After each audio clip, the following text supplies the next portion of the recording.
ಹರಿಧನಂಜಯರೊಂದು ದಿನ ಮೃಗಹರಣ ಕೇಳಿ ಕಲಾಪದಲ್ಲಿ ಸಂಚರಿಸಿ ಬನದಲ್ಲಿ ಬಹಳ ಮಾರ್ಗಶ್ರಮದ ಭಾರದಲ್ಲಿ ಬರುತ ನೀರಡಿಸಿದರು ಕಂಡರು ಸರಸಿಯನು ರಥವಿಳಿದು ನೆಳಲಲಿ ಪರಿಹೃತ ಶ್ರಮರಾಗೆ ಹರಿಹೊಕ್ಕನು ಸರೋವರವ. ಆ ಸಮಯದಲ್ಲಿ ಬಂದನೊಬ್ಬನು ಭೋಸುರನು ಕಿಡಿಗಳ ತುಷಾರದ ಮೀಸೆಗಡ್ಡದ ಸುಳಿದಲೆಯ ಕಬ್ಬೊಗೆಯ ಜುಂಜುಗಳ ಭಾಸುರದ ಬಳಲುಡಿಗೆ ಮಟ್ಟಿಯ ಧೂಸರದ ಮೈದೊಡಿಗೆ ಮೆರೆಯ ವಿಲಾಸದಲ್ಲಿ ನಡೆತಂದನರ್ಜುನ ದೇವನಿತ್ತೆಡೆಗೆ. ಹರಸಿ ವೇದಾರ್ಥವನು ಮಿಗೆ ವಿಸ್ತರಿಸಿ ಕೊಂಡಾಡಿದನು ವಿಪ್ರನ ಪರಮಯೋಗ್ಯತೆಗಾರು ಸರಿ ಪರಮೇಷ್ಟಿ ಹೊರತಾಗಿ. ಬರವಿದೆ ನನಗೇನನುಗ್ರಹವರಿಸಿದರೆ ನಿಮ್ಮಿಷ್ಟವನು ಗೋಚರಿಸುವೆನು ತಾನೆನುತ ನುಡಿದನು ಪಾರ್ಥಭೂಸುರಗೆ. ಪಾರ್ಥ ಕೇಳತೆ ಗಹನವೇನ್ ಗ್ರಾಸಾರ್ಥಿಗಳು ನಾವಾದೆವೆಮ್ಮಿಷ್ಟಾರ್ಥ ಸಿದ್ಧಿಯ ಘಟಿಸು ಸಾಕು ಸಮಗ್ರ ಫಲಬಹುದು. ತೀರ್ಥವೇ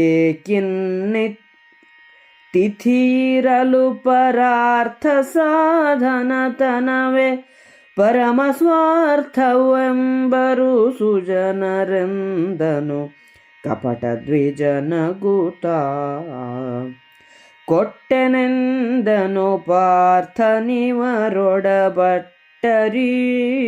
ನುಡಿ ಕೇಳಿದನು ಜಘರಟ್ಟ ಬಂದನು ಹದನರಿದನು ಹವ್ಯವಾಹನನ. ಕೊಟ್ಟುದೇನು ಕಿರೀಟಿವರೇ ಮುಟ್ಟಿದರೆ ಮುನಿವರಲೈ ನೀ ಕೊಟ್ಟುದುಣಬಡಿಸುವುದು ಭಾರವಿದೆಂದನ ಸುರಾರಿ. ಮಖರನಾದೈ ಪಾರ್ಥ ಬರ್ಹಿರ್ಮುಖರ ಬಾಣ ಸದಾತನೀತನು ಸುಖವೇ ಪೇಳ್ವೆ ತಂದೆ ಖಾಂಡವವನದ ನಿರ್ದಹನ. ನಿಖಿಳ ನಿರ್ಜರ ಬಲ ಸಹಿತ ಶತಮಖನೊಡನೆ ವಿಗ್ರಹವಲ ಸಮ್ಮುಖಕ್ಕೆ ಬಂದುದು ಭಂಗವೆಂದನು ನಗುತ ಮುರವೈರಿ. ಒಂದಾನೊಂದು ದಿನ ಕೃಷ್ಣಾರ್ಜುನರು ಬೇಟೆಯಾಡುತ್ತಾ ಕಾಡಿನಲ್ಲಿ ಬಹಳವಾಗಿ ತಿರುಗಾಡಿ ಮಾರ್ಗಶ್ರಮದಿಂದ ಬೆಂಡಾಗಿ ಬಾಯಾರಿ ಬರುತ್ತಿರಲು ಒಂದು ಸರೋವರವನ್ನು ಕಂಡರು. ಇಬ್ಬರೂ ರಥವನ್ನಿಳಿದು ನೀರು ಕುಡಿದು ನೆರಳಿನಲ್ಲಿ ವಿಶ್ರಮಿಸಿಕೊಂಡರು. ಆಗ ಕೃಷ್ಣನು ಸರೋವರವನ್ನು ಹೊಕ್ಕು ಈಜಾಡುತ್ತಿದ್ದನು. ಆಗಲೇ ಒಬ್ಬ ಬ್ರಾಹ್ಮಣನು ಅರ್ಜುನನ ಬಳಿಗೆ ಬಂದನು. ಅವನ ಗಡ್ಡ ಮೀಸೆಗಳ ತುದಿಗಳು ಕಿಡಿಗಳಂತೆ ಕೆಂಪಾಗಿದ್ದವು.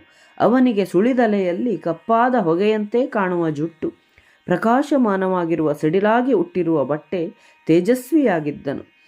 ಅರ್ಜುನನು ನಮಸ್ಕರಿಸಲು ಬ್ರಾಹ್ಮಣನು ವೇದ ಮಂತ್ರಗಳಿಂದ ಆಶೀರ್ವದಿಸಿದನು.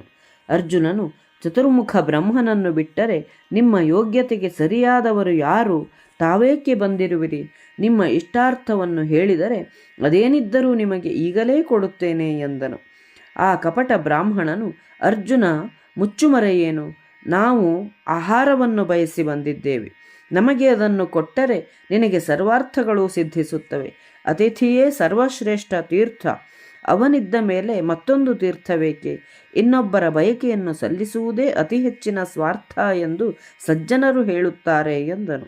ಅರ್ಜುನನು, ನೀವು ಕೇಳಿದ ಗ್ರಾಸವನ್ನು ಕೊಟ್ಟೆ ಎಂದನು. ಬ್ರಾಹ್ಮಣನು ಒಪ್ಪಿಕೊಂಡನು.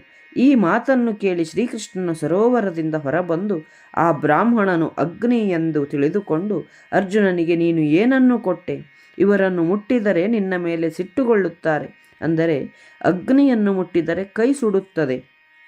ನೀನು ಇವರಿಗೆ ಕೊಡಲು ಒಪ್ಪಿದುದನ್ನು ಊಟಕ್ಕೆ ಬಡಿಸುವುದು ಬಹು ಕಷ್ಟದ ಮಾತು ಎಂದನು. ಅರ್ಜುನ, ನೀನು ಬುದ್ಧಿಹೀನನಾಗಿ ಬಿಟ್ಟೆ. ಇವನು ದೇವತೆಗಳ ಅಡಿಗೆಯವನಾದ ಅಗ್ನಿ, ಹವ್ಯವಾಹನ. ಅವನು ಖಾಂಡವವನವನ್ನು ಗ್ರಾಸವಾಗಿ ಕೇಳುತ್ತಿದ್ದಾನೆ. ಅದರ ದಹನವಾಗಲು ಸಮಸ್ತ ದೇವತಾ ಸೈನ್ಯದೊಡನೆ ಬರುವ ಇಂದ್ರನೊಡನೆ ಯುದ್ಧ ಮಾಡಿ ಜಯಿಸಬೇಕು.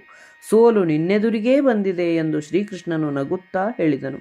ಮಕರ ಎನ್ನುವ ಶಬ್ದಕ್ಕೆ ಇಲ್ಲಿ ಗ್ರಾಮ್ಯ ಎನ್ನುವಂತಹ ಅರ್ಥವನ್ನು ಕೊಡಲಾಗಿದೆ.